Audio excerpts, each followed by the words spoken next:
Simple Maps, English 3, Quarter 4, Week 3. Have you been on a trip? Were you able to see some signs and symbols that tell something about the place you have been to? It is important to know how to read and interpret maps, signs, and symbols. It helps to locate unfamiliar places easily. It also helps do things safely and correctly. In this lesson, you are expected to interpret simple maps of unfamiliar places. Tell the meaning of the following signs and symbols. Look at picture 1, picture 2, picture 3, picture 4, and picture 5. Picture 1 is a sign or symbol of a telephone or phone. Picture 2, comfort room for girls and boys. Picture 3, dental clinic. Picture 4, grocery store. And picture 5, restaurant. Learning task 1. Draw at least 3 signs and symbols that you see in your community.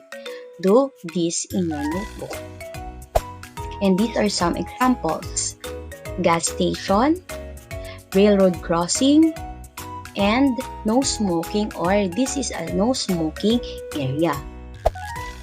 Learning task 2. Philip is staying at his cousin's apartment in the city for the first time. Study the city map below and answer the questions based on the map.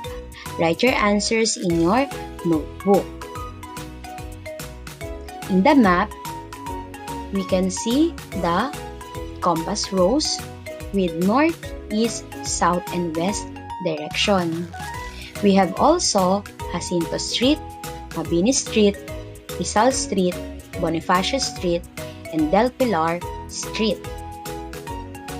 Also, we can see the symbol or signs of a hospital, comfort room, grocery store, bakery, restaurant, pharmacy, dental clinic, telephone, the apartment, and the gas station. Question number 1. What establishment is located beside the dental clinic? Number 2. Philip and his cousin decided to eat. On which street will they go? 3. What is the location of the apartment where Philip stays? Number 4. Where can you buy some basic needs like canned goods and rice? Number 5. Philip wanted to buy some cookies from the bakery. Where is it located? And these are the correct answers. Number 1, pharmacy.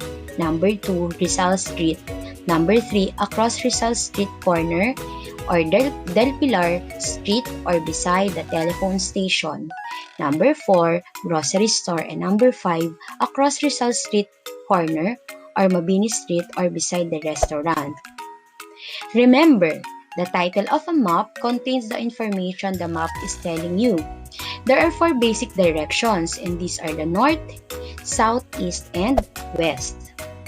Here are some examples of signs and symbols that you must remember. First picture, fire exit. It leads the way out of a burning building. No eating or no drinking tells that eating and drinking our establishments is not allowed. No smoking tells that smoking is not allowed in the premises. Next picture warns people to be careful to avoid falling from open manhole. Warning flammable. It warns people that a substance with this symbol is capable of burning. And no parking symbol reminds people not to park within the area. Turn off mobile phones. It reminds people to turn off mobile phones while in the premises. Caution, wet floor reminds people to be careful not to slip and fall in the area. No mask, no entry reminds people to wear protective masks before entering the premises. Maintain social distancing 6 feet. reminds people to maintain physical distance at least 6 feet away from each other. Now, learning task 3. Choose the letter of the statement that corresponds to the given signs and symbols. Write your answers in your notebook. Number 1, silence please. A. Talk to your seatmate. B. Be quiet. C. Sing loudly. Number 2, no running. A. Do not run. B. Do not walk. C. Keep running. Number 3, no ID, no entry. Letter A. Wear ID before entering a premise. Letter B. Keep your ID inside your bag. Letter C. Hide your ID to the security personnel. Number 4, fencing. Letter A. Use the designated pedestrian crossing. Letter B. Cross any part of the road. Letter C. Cross the street when vehicles are moving. And number 5, slow down. Letter A. Vehicles must increase their speed.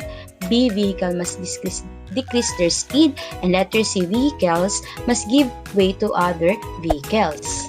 And these are the correct answers. Number 1, letter B. Be quiet. Number 2, letter A. Do not run. Number 3, letter A. Wear ID before entering a premise. Number 4, letter A. Use the designated pedestrian crossing. And number 5, letter B. Vehicles must decrease their speed. For learning task 4, study the map of Barangay Masikap. Read the text. Then answer the questions that follow. Write your answers in your notebook. Sam lives in Barangay Masikap. His house is across the Landan Street north of the barangay hall. Toby, Sam's best friend, lives near Sam's house. His house is located at the corner of the Landan Street and Manga Street. And this is the map of Barangay Masikap. We have Avocado Street, Lanzones Street, the Landan Street, and Manga Street. We have also the grocery store, the church, dental clinic, bakery, ice cream parlor, Sam's house, daycare center, the barangay hall, playground, and Toby's house. Number 1, what is located north of Sam's house? Number 2, what is found west of the barangay hall? Number 3, Sam will visit his best friend Toby. From his house, which street should he take? Number 4, when Sam reached his best friend's house, they decided to have some ice cream. From Toby's house, how can they reach the ice cream parlor? Number 5, Sam's mother works as barangay health worker. She needs to buy some goods for their feeding program. Which way should she go if she is coming from the barangay hall? And these are the correct answers. Number 1, chapel or church. Number 2, playground. Number 3, Manga Street. Number 4, go straight to the Landan Street at the corner of Avocado Street. And number 5, go straight to Avocado Street, then turn left to the Lanzones Street. Complete the paragraph by selecting the appropriate answers from the given choices below. Write your answers in your notebook. Hazards, unfamiliar, signs, sound, and symbols. Reading and interpreting maps, blank. And blank is important because it helps a person find blank locations. It helps a person keeps away from blank. There are 4 basic directions, namely north, blank, east, and west. And these are the correct answers. Reading and interpreting maps, signs, and symbols is important because it helps a person find unfamiliar locations. It helps a person keep away from hazards. There are 4 basic directions, namely north, south, east, and west. And that ends our lesson about interpreting signs and symbols and finding unfamiliar locations. Thank you for listening and have a good day.